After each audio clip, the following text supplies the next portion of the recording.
Hari Om. Hari Om. Hari Om.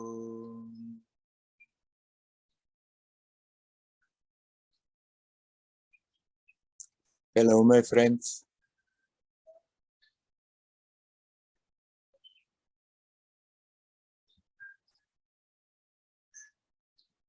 Here we are again on the roof. I see right in front of me a black wall building up in the sky. Hope it's not getting too stormy. Let's see what happens.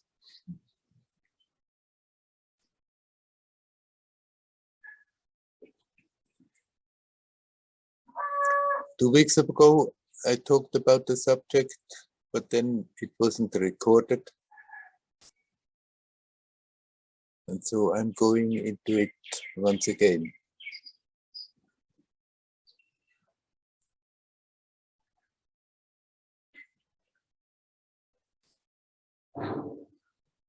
You are pure divinity.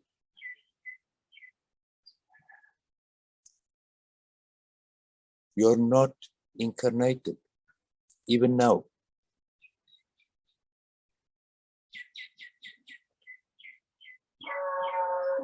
You are also not simply that impersonal beingness. You are also that. It's an aspect. That all oneness, that impersonal beingness, there are myriads of centers, myriads of centers of perception. None is separate. All is connected, all is one, and yet each center has its own unique beauty. It's a divine being, not separate from all the others, and yet unique and beautiful. And there's absolutely nothing wrong with that. We don't have to try to wipe this out. Now this divine being is projecting some aspects into a world like this, and there forms a personality. The I feeling in this personality is just a reflection of your real I, of your pure divine beingness. You, in your true essence, are even not now incarnated, but projected into this world. And then once this story starts, there starts the identification with that projection, and we are creating that me separate from everybody else.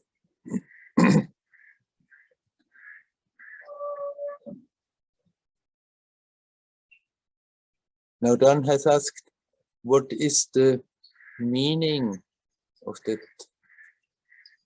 incarnated I that lives in multiplicity, and what is the meaning of the relationships, family, partnership? What does it all mean? Well, we can as well ask, what does this whole incarnation business mean? Is there any meaning in it? Now many teachers, they completely forget that there is a being.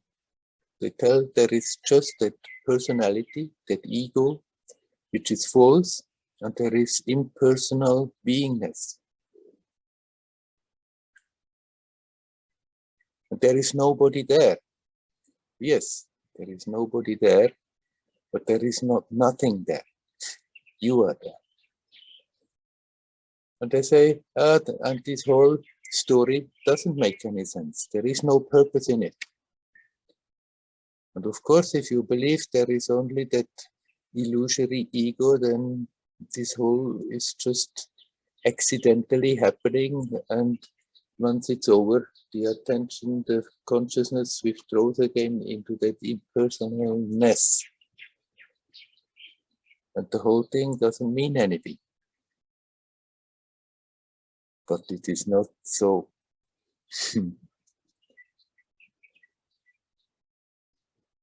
You are a being.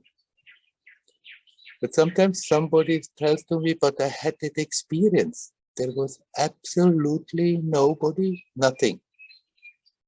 It was just consciousness. And that is the real truth.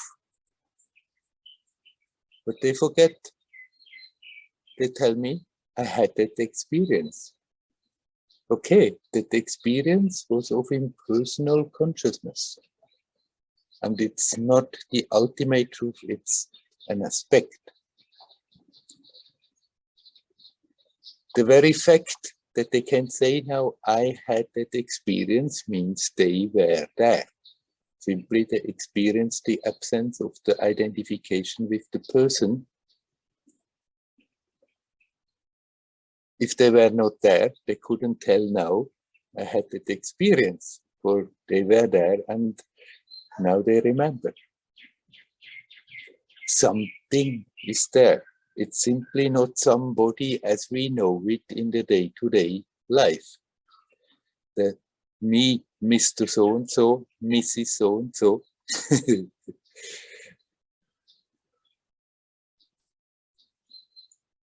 That sense of presence that is so totally unique and yet connected with everything is never absent. That is the first expression of what you are. And then what's the point in incarnating, in appearing in a world like this? If you are already that one divinity connected with all, why? What is all this about? There's never anyone who can completely put in words a total answer to that question.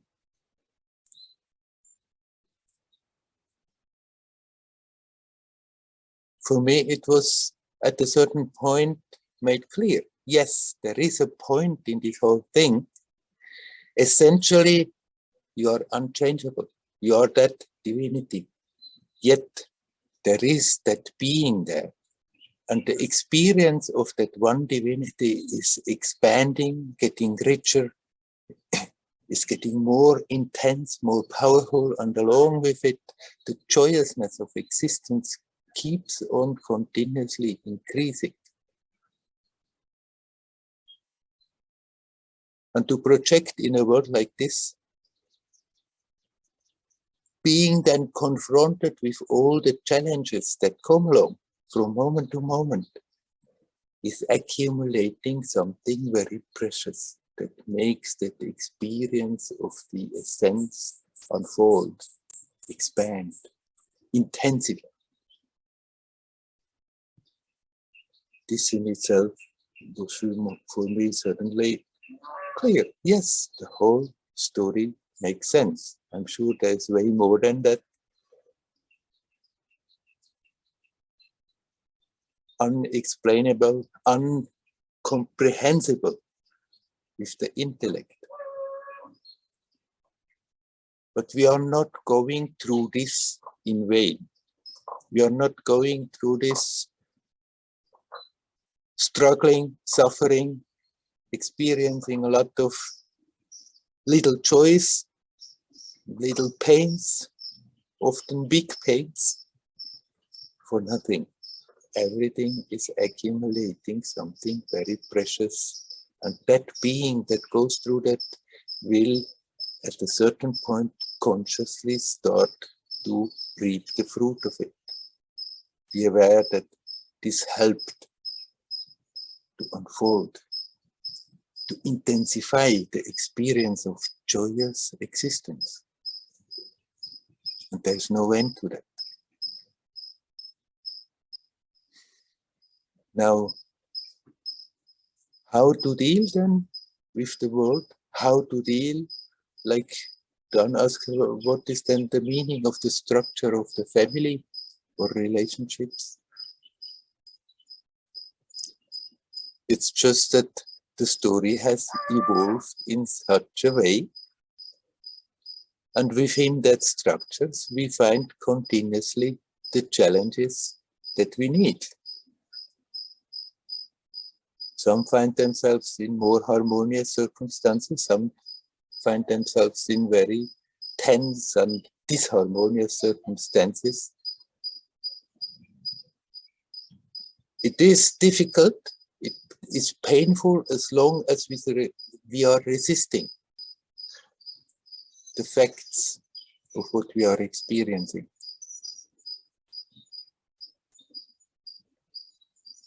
As long as we are thinking it should not be like this. We have our ideas how things should be, and then often they are just not like that, but then there is always that nagging sensation, it shouldn't be like this, it shouldn't be like this, creating a lot of tension. And the stronger we get into it, the bigger it becomes, and it turns into real suffering.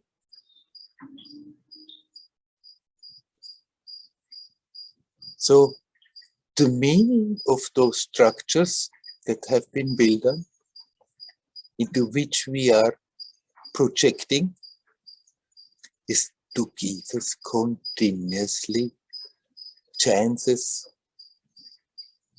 to face those challenges in such a way that we can turn them positive, turn them creative. And how are we doing that? By learning to not resist, by learning to accept what comes, not in a weak way and think, oh, that's how it is, I cannot do anything. We can pick up a situation and be very clear, okay, I give my creative energy into it, playfully, joyously. If possible, I change the situation into a more beautiful, harmonious, expansive one. If it works, wonderful. If it doesn't work, never mind. I still have the peace in myself that I put a good influence into the situation that helps me, makes me grow, makes my experience unfold, and it's certainly the best that we can do for everybody else who is involved.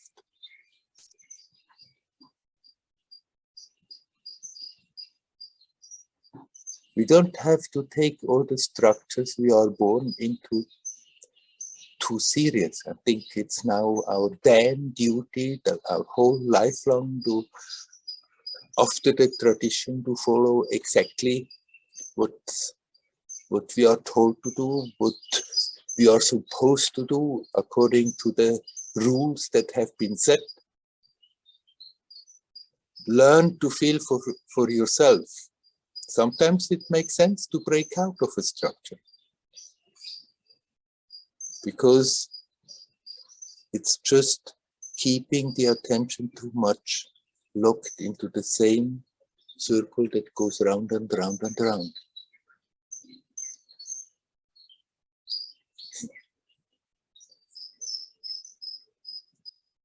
The important thing is that we don't resist all the time and think it should be different. Why is it like this? Why are they like this? Why is this happening? Okay, it's happening. And if we can come to the point in that acceptance, that we then connect with ourselves, with that source of beauty and creativity, and bring that beauty and creativity into the current, then that one who is doing so is the first to benefit from it. And those who are closely connected, they are the second who are benefiting from it, whether they know it or not, whether they like it or not. And ultimately, we are connected with the whole of existence, so everything benefits from it. The more we can live like this, the more the story, in spite of the limitations, in spite of the unpleasant things that are happening, becomes a joyous one, a playful one. And the intensity of our experience keeps on unfolding tremendously. That is the challenge, whether it's in a partnership, whether it's in a family, whether it's in a society, a nation, or in whole humanity. We play our role in this theater, and the more we can play it consciously. Okay, I'm playing a role, but I'm playing that role in a playful way, in a joyous way, and bring my inner beauty into it. The more we are capable of living like this, the more, even in this world, the journey becomes joyous and playful. We are not always creating tension and suffering, in spite of whatever is happening. And the more the life makes sense, because that much more intensity we are experiencing and taking along with us when we go again out of this world, when that aspect that is projected into it is withdrawn again.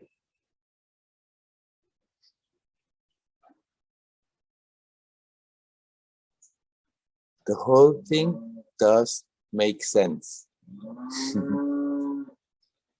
It's not somehow a cosmic mistake that has happened.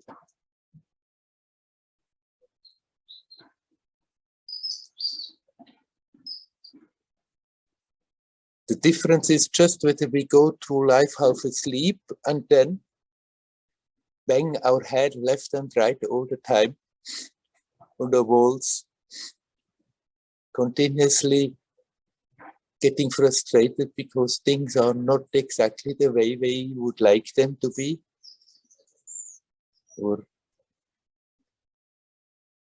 if we are capable of making our lives into a joyous dance.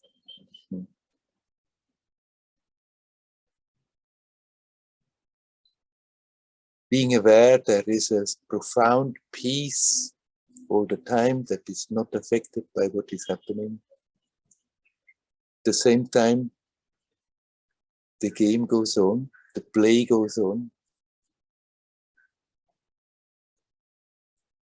and it becomes more and more an expression of your own inner divinity. And an aspect of that divinity is simply pure joyousness.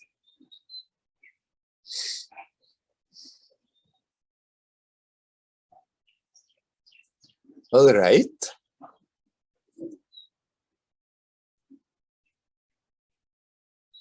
Now, I stop just talking for myself. Dan has sent me a whole tape, and I have just listened a few minutes of it, which was in connection with this subject. So I hope, Dan, I have somehow answered what was really somehow in your mind that you wanted to hear. Hariyo. And now, my friends, I'm asking you, is there anybody who would like to come in and talk? You're welcome to come.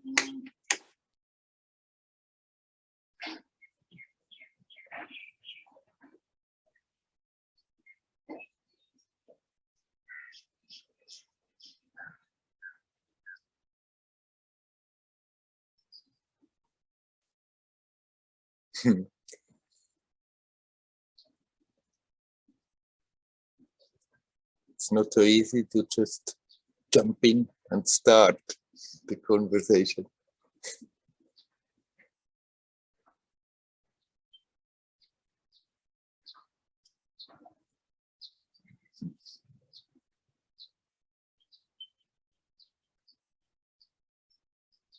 Slowly, slowly, the thunder is coming nearer. Let's see what's going to happen. It may also blow it at the side.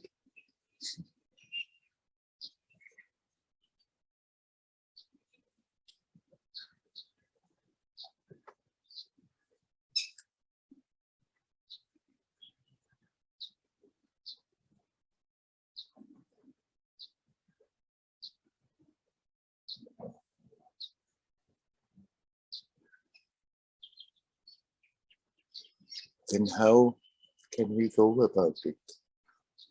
Not to go through our life half asleep.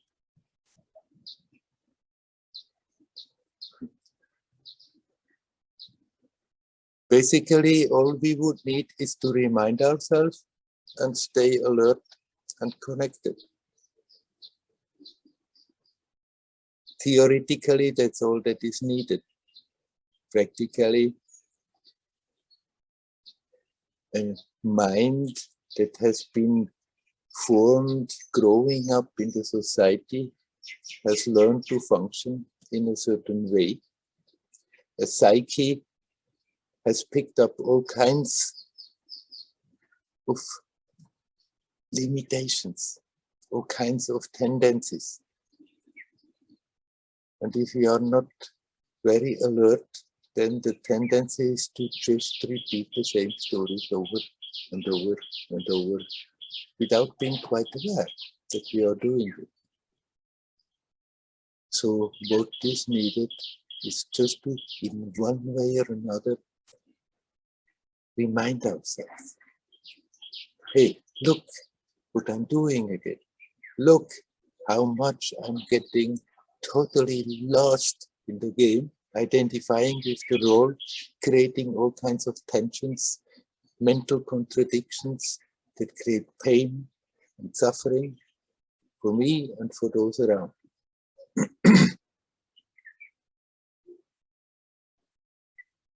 And what can we do then in order to remember?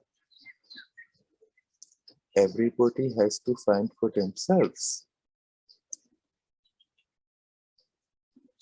to pick up something that comes natural, to pick up one way with which we can easiest remember and connect.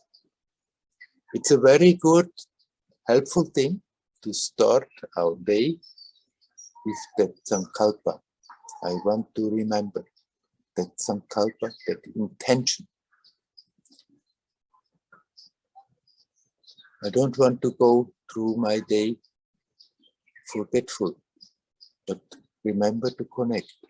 If that basic intention is there, the memory will come back more often. And when it's coming back, then just at that moment, connect consciously. But how? That we can do in different ways. The traditional approaches, they are very helpful pointers that we can use. If you are more an intellectual type, you may start to analyze. Oh, there I'm going again, totally identifying I'm not that person. I am that which makes the experience possible. Then what I am? Who am I? What is it that makes the experience possible?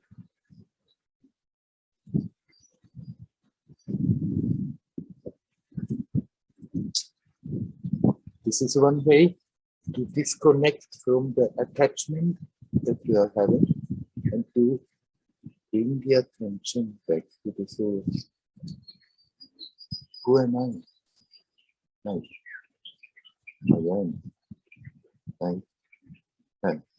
And stay with that sense of presence that is indicated with those two most familiar and most simple words.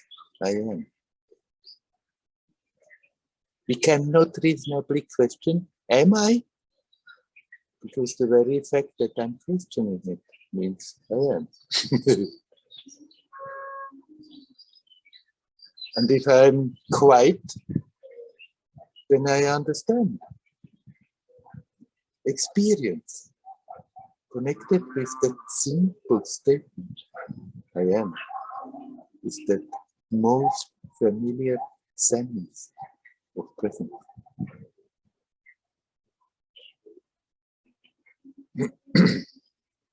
Somebody who is more devotional may not be so attracted to that question, who am I? And stay with that I thought, thinking always that I means close to ego. I is prior to ego. The ego is just a momentary appearance, reflection of that with which we unfortunately identify. But anyhow, if that resistance is there, we just open the heart to God. How to connect with that divinity? Just open the heart to that divine presence. Many people can do that by repeating a divine name, repeating a mantra. If that is something that comes easy and natural, then mantra japa is very powerful, a very powerful help. But not just with the idea to repeat as many mantras as possible in order to get as much out of it. Just use the mantra as a help to connect with that timelessness now and feel the divine presence. That divine presence is the same presence I'm talking about when I say that sense of presence that we are touching when we are asking, who am I?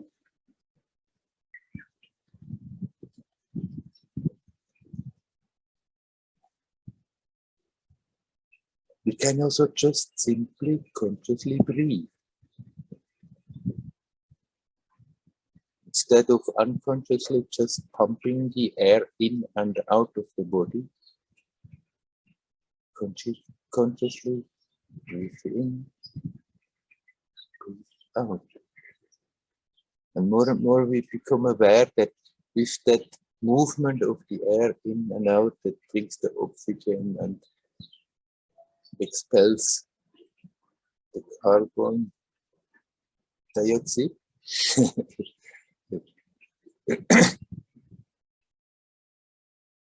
something much more profound is happening. It's like the pulsation of life. It's the dance with the whole universe that is being expressed in that simple movement. And by consciously breathing, we bring the attention to the now. Becoming aware of the pure energy is filling the body, it is radiating out of the body, that makes all the plants grow, that makes all the animals alive, that keeps everything going. And that pure energy is an aspect of that same first manifestation of divinity that I said before, called before, that sense of presence. These are the three basic approaches, and then there are as many nuances to that as there are people. We can combine them in different ways, and everybody can find for themselves what functions best. And that's how we can connect consciously. First, that intent must be there. Now the wind is really picking up. I hope it doesn't make too much noise. I try to be as good as I can in the line of the wind. It comes from the backside, doesn't wind into the microphone, blow in the microphone.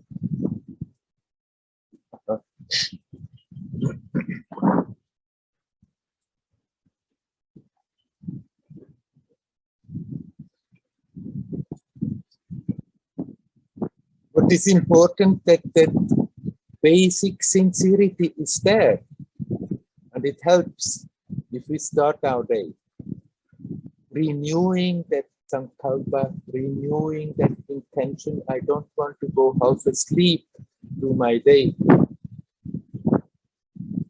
I want to be alert, aware, connect with the timelessness of the now. If the basic intent is there and we renew it every day, it's getting more and more powerful, and the memory becomes more and more spontaneous and more frequent until we just simply don't forget it anymore.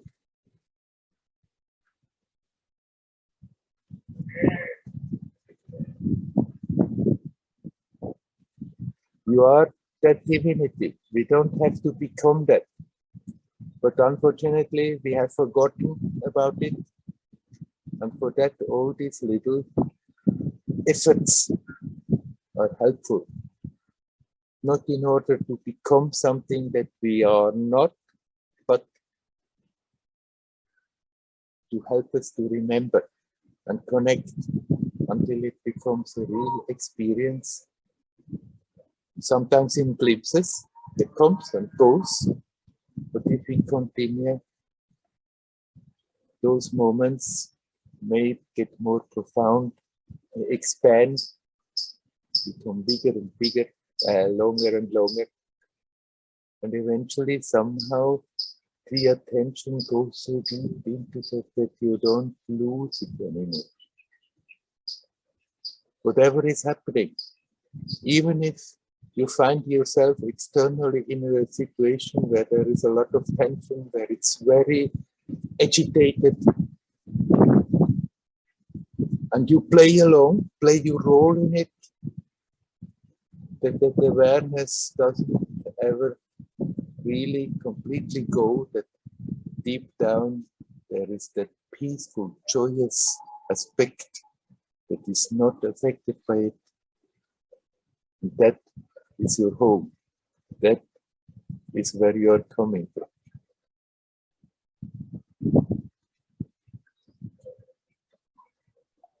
All right. I'm asking again, is there anybody who would like to come in and say something? You're welcome.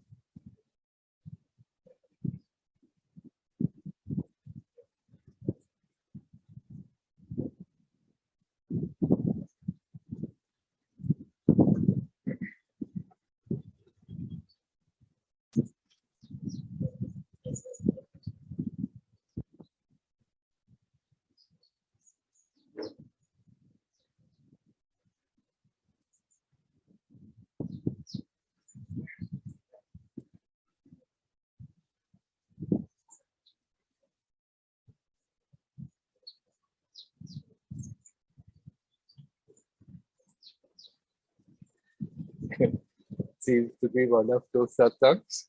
You just want me to talk on and on and on and on without anyone of you who has anything to say.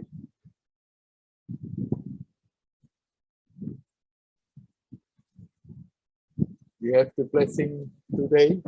The construction is not active today, but it may get a thunderstorm. The wind is getting stronger, and it starts in front of me. Let's see what's going on.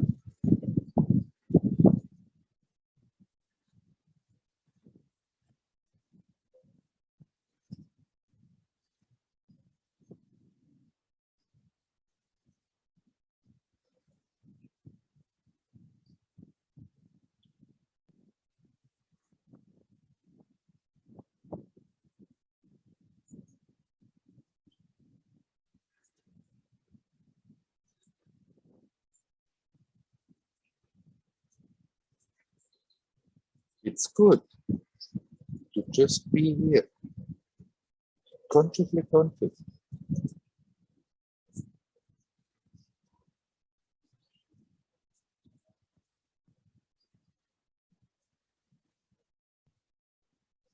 Not asleep, conscious.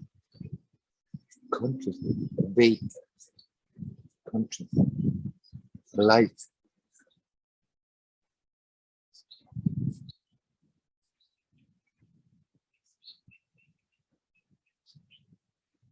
When I first came to India, I was in Bombay, in an ashram. And from there, a few times, I went to the Satsang to Nisargadatta Maharaj. He was still there.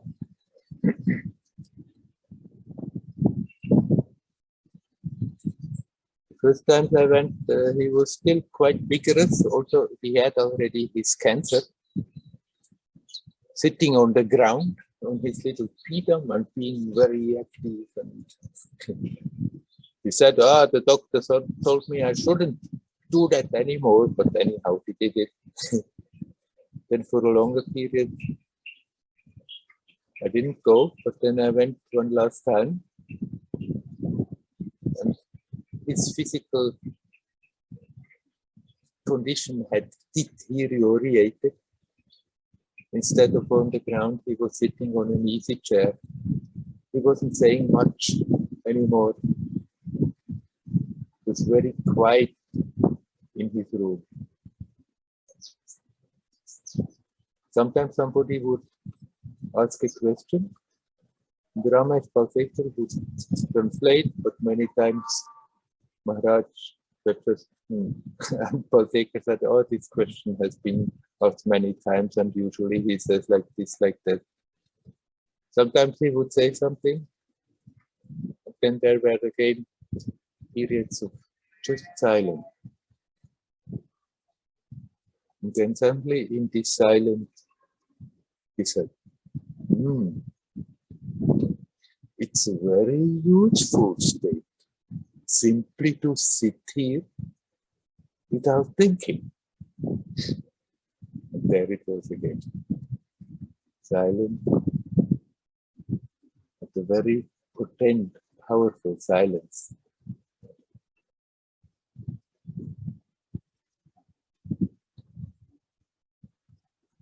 And then after some time, he said again, yes, it's a very useful state, simply to sit here without thinking. And there it was again, just quiet.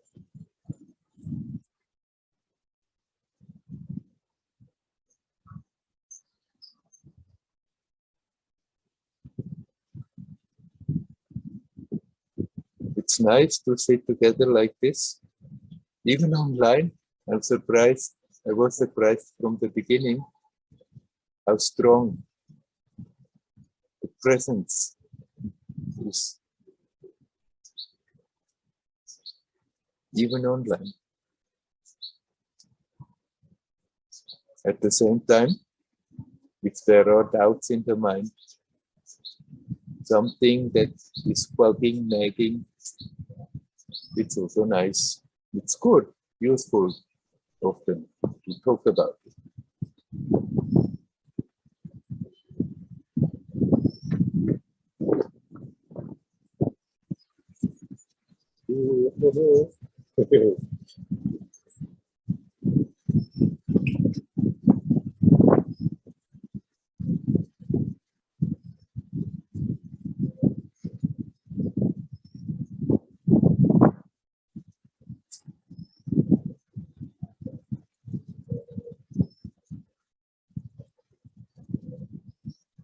So if anybody would like to say something, don't feel shy to come in.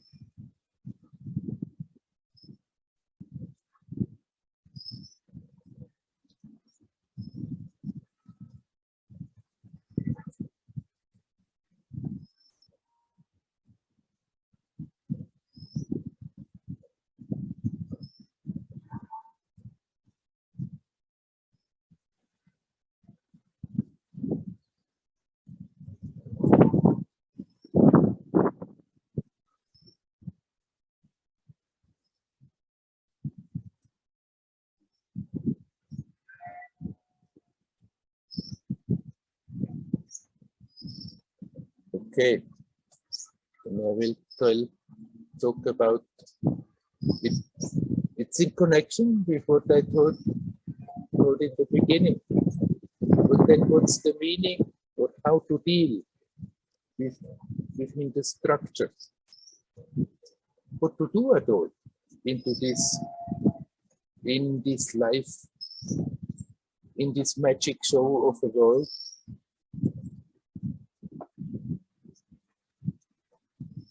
And usually right now, when I'm meeting people, not always, there are also other themes, but it comes up on and on and on. What is happening right now in the world and how to deal with it. Of course, if we look around, look at the news, can give a feeling, oh, it seems to go really down the drain. And then the news are also given in such a way that they, on purpose, seem to create fear in people in one way or another. What could happen? And so people are wondering how to deal with that situation. Basically, not in any way different than what they have been talking about. Direction is changing a bit, so let's change along with the wind.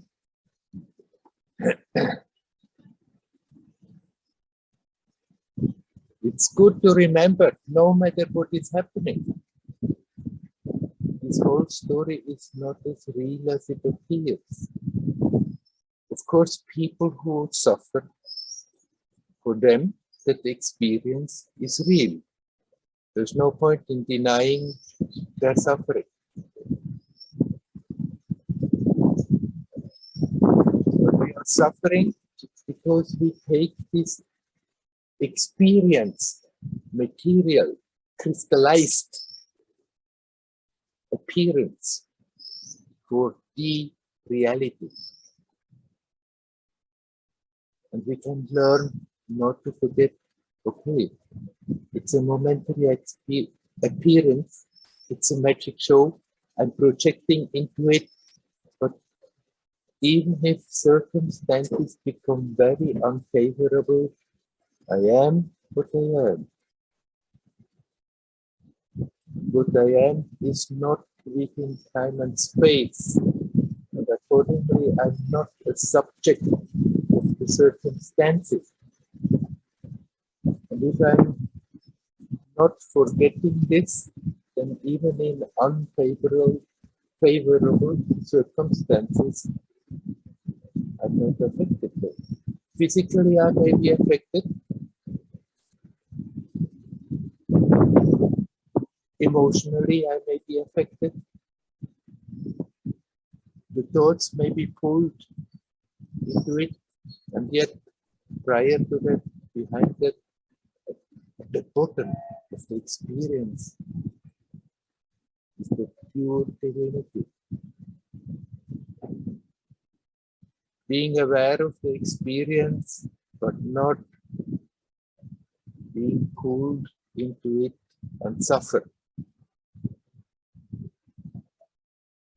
And even if you are not capable of experiencing that all the time, if we are somehow capable of reminding ourselves,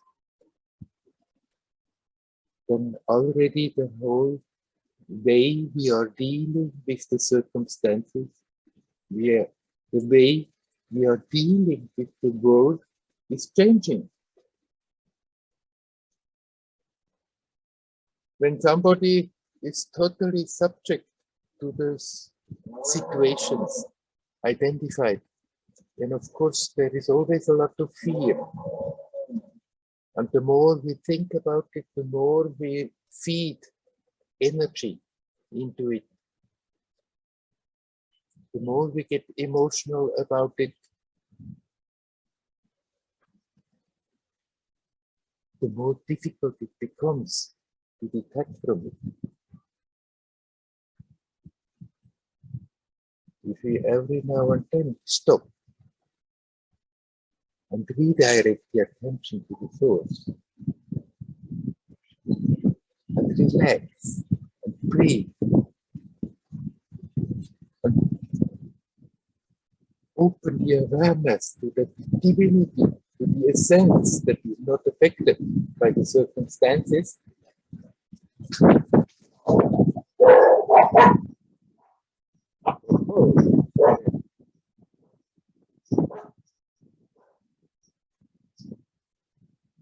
oh, whoa. It was not good.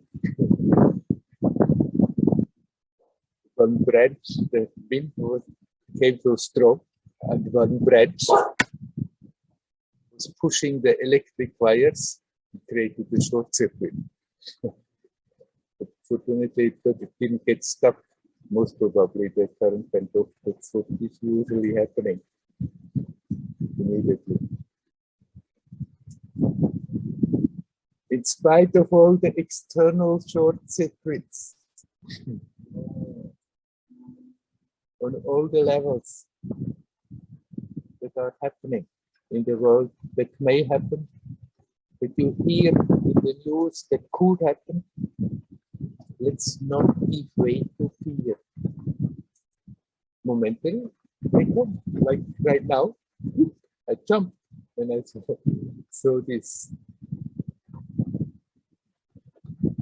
electric spark that was flying through the garden.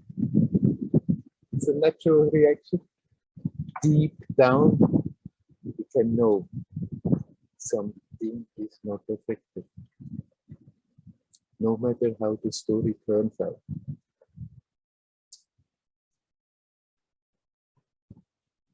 And if we face the possible futures that may come out of this situation with that awareness, then the fear, even if it comes momentarily, it never sticks. It doesn't create terror, it doesn't create suffering.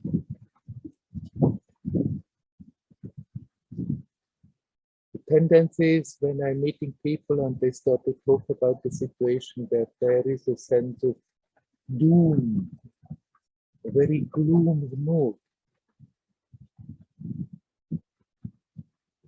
Understandably, knowing what kind of forces are on the way and trying to create trouble,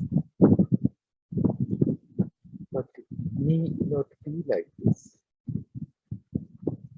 In all those situations, we can just turn the attention to that timelessness of the present. And here is peace.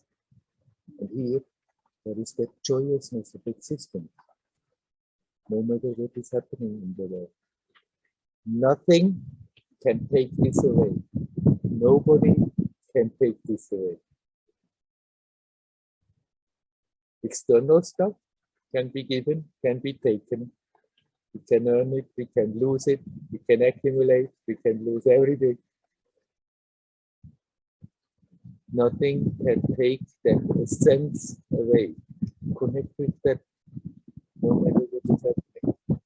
And then even a not so bright immediate future will not make us live in fear. Will not let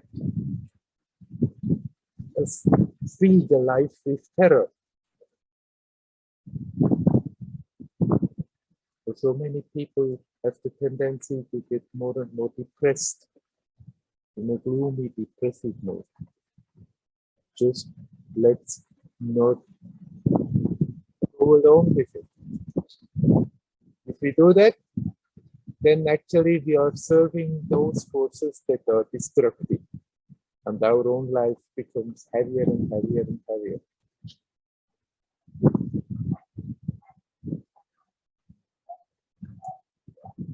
The source of our happiness is here now. Is our own self, you are the source of your happiness, of your sense of fulfillment. If you connect with that, then no matter what we hear, no matter what people say, we are not filling our life with fear and suffering.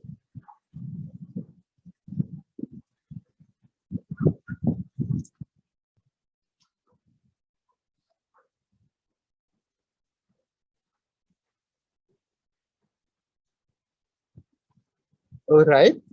Again, I'm asking if by now anybody there who would like to say something, you're welcome to go in. Yes, hi. I would like to ask something about what you just said. Yes. Yeah. Hello, Liora. Hello. I came in late today, but I have been listening now. So you say external.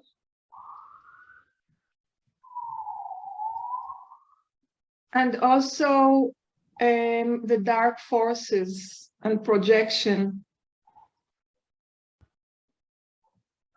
So if it's a magic show, then what is external and what is the pure self or the essence? And also, who are, I don't know if it's who or what are the dark forces. Yeah. I just want to say, when you spoke, when I read the news on the internet and I see what they write about, it's either rape or murder or wars or car accidents. So, and I wonder about the journalists also. Are they? It's like, it's not the level that it used to be. It's only reports of all the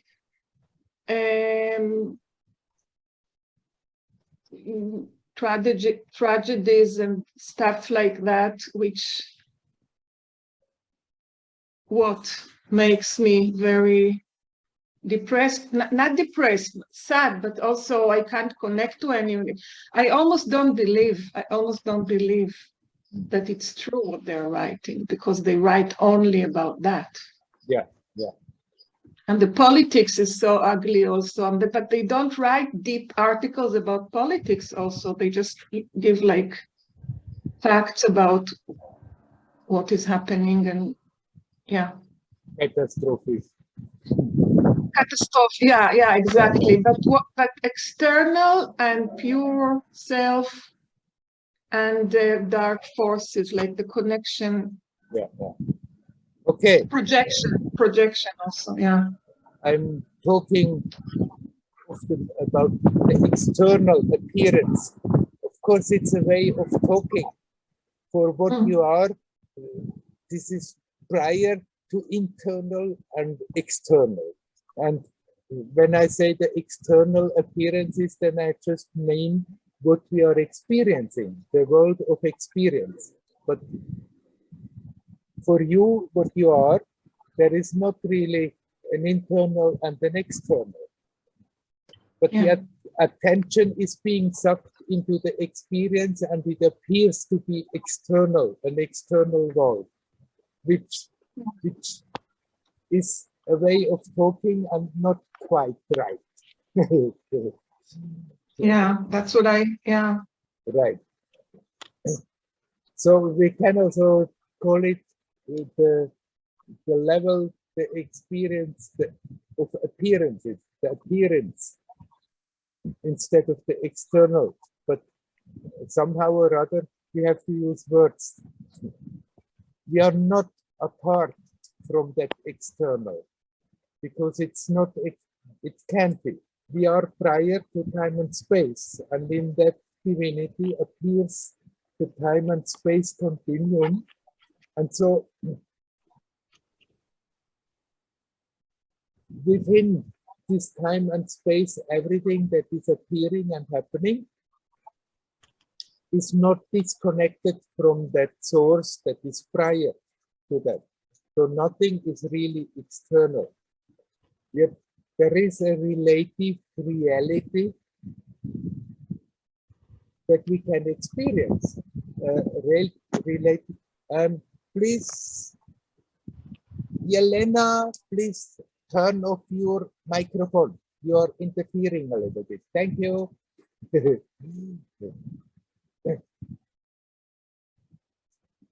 So we can experience that relative reality that appears to be me and the others, which, of course, that sense of separation is also something that we are creating.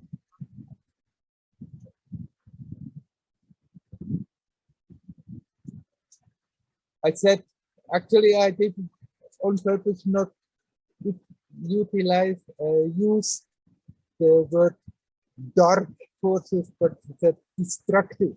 But of course, it's the same. The dark forces within that relative appearance, automatically there is the positive and the negative.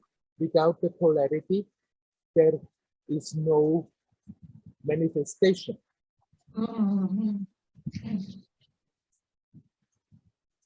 Prior to the polarity, there is no manifestation. There is just the essence. As soon as there is a manifestation, there is a polarity, a positive, negative, which is nothing wrong in it at all, as long as it is in harmony. But somehow, then as this gets more and more elaborate, that manifestation, that appearance, the more the possibility is there that certain aspects in that manifestation get disharmonious. And when it's getting disharmonious, then the negativity of it becomes very destructive. And in a story like it is happening in now, in a world like this, in an appearance like this, there can be a great disharmony that is manifesting very destructive and very painful. It need not be like this, but it can be like this. And this is happening now. And the individual who is facing this challenge of living in such a situation has the tendency then to get totally overwhelmed by it, get emotional and get sucked into depression, and get very that the life becomes a great suffering. It's understandable for if one is identified with the experience, with the circumstances, then the experience may be extremely unfavorable, can be very painful. And it's understandable that people suffer, but it need not be like this. In spite of what is happening, we still can remember, but I am prior to this appearance. My home is the essence, that which makes the whole story possible. And that essence is aware of this experience, but not affected by it. There is always total peace. There is always a bubbling joyousness in that. And we can learn to connect consciously with that no matter what is happening. The more difficult the circumstances, the greater the challenge to be capable to connect with them. But if by chance you are capable to connect even in very unfavorable situations, then the very tension of it, the very force of it drives your attention even deeper into your own resources, and the more powerful it becomes. Yeah, I understand that. And actually, the question that I have now is about wanting to know or ignoring, because I just wonder if somebody is so connected to the essence and they're like so aware and very easy for them. So let's say there is the war, the Russian, Ukraine, and I wonder about the difference between really being very stable and knowing that terrible things are happening in the world, also here in Israel, 200 meters from me in Gaza, or terrible things are happening, and yet all the time there is something for me that reminds me that this is not a very happy period for the universe, for the earth, whatever, for the people, everybody, climate, everything. Yeah. At the same time, I am able to not ignore, but as you have been telling us all the time, connect and bring my attention to the breath. It's becoming more and more present in my life, I would say. And then the question is about, I can't do much. Actually, I remember you answering this question also by just like, I remember you actually answering it. I don't have to do much, just if I'm stable and quiet and connected, then it can affect. But of course, it can't affect the destructive powers, or maybe it can, I don't know really. But I know that many people, it does, and I know, but I also know people who choose to ignore, they don't listen to the news, they choose to ignore. It's okay, it's their choice. I'm just saying, I can't do it. Right. You don't have to put your head in the sand and behave as if nothing is happening. If some people want to do so, you said it's okay if that's the way for them to do. No. Some people may be in a position that they can do a lot for external changes, but not many people are in such a position. But you're consciously connecting is doing something. It's creating at that moment, in that space where you are manifesting something precious, something powerful, peaceful, and that is radiating. If more people are doing that, then this is very much supporting the process that these destructive forces have to go, have to lose, and it will happen. They have to. It's on the way. The very beautiful, lightful, positive energies are slowly getting stronger and stronger. And eventually all this has to go, this destructiveness. But we can contribute, and like that, your own experience is full of light if you do that, and you contribute to the whole, your part, that this process is getting smoother and faster. It's for the mind, of course, often it may be totally frustrating thinking what is happening and I can do a damn thing about it. But yes, we can. We need not think like that.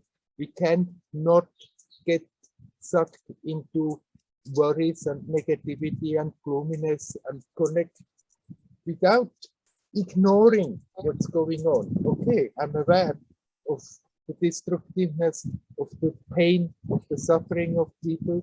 And then if in spite of that you are capable of connecting with your own divinity, actually something very beautiful flows from you to those people you are thinking of, who are there suffering because of the circumstances. It's true. It's only very new for me because I used to really get sucked, as you say, and really react to pain and suffering. And yeah, so I'm thinking just like tomorrow I'm going to see, that's like on a very personal level. Tomorrow I'm going to see my sister after I haven't seen her for quite a while. And as I told you, she had been deteriorating very much with the Alzheimer's. And also they found out that her daughter, she's about 50 years old now, was diagnosed with the cancer. So now my sister, of course, will not know about it because she won't have. I mean, she can't understand or whatever. But then tomorrow I'm going to visit her and to spend some time there, probably. So I just want to share that I will hold because this is like on a, as I said, personal level of pain and suffering. I know pain, I would say. Yeah. And then I just want to share that I will hold your words with me, because really probably will affect me somehow. There's no way I wouldn't be affected. Also, the news about my niece, and it's heavy. It's difficult. It's heavy. It's heavy, really. Right. The best you can do is to keep that present. Yeah. The more you are capable of doing so, the stronger your presence will be there, and that will be something very precious for those people you are with. Yeah. Yeah.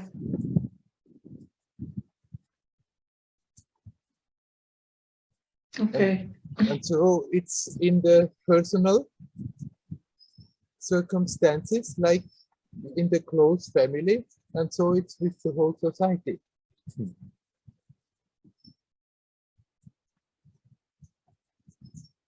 Yeah, the suffering of people in all over the world, in different places where there are wars and hunger and whatever. Suffering is suffering, and some people are really, yeah, I guess it's true. It's the same, personal, and yeah. And yes, you said before, okay, if one is firmly rooted, but I think you mentioned something, okay, one tries. But if somebody is firmly rooted in that experience, then the question disappears. That what? The whole, what? If somebody is rooted, the whole... Rooted in that experience, then the question disappears. Then you are just are, and you are where you are, and do whatever spontaneously you need to do. But as long as that experience is not steady, but still basically we have already the taste and we have the conviction. That is the way, the very fact that you just remind yourself makes a great difference.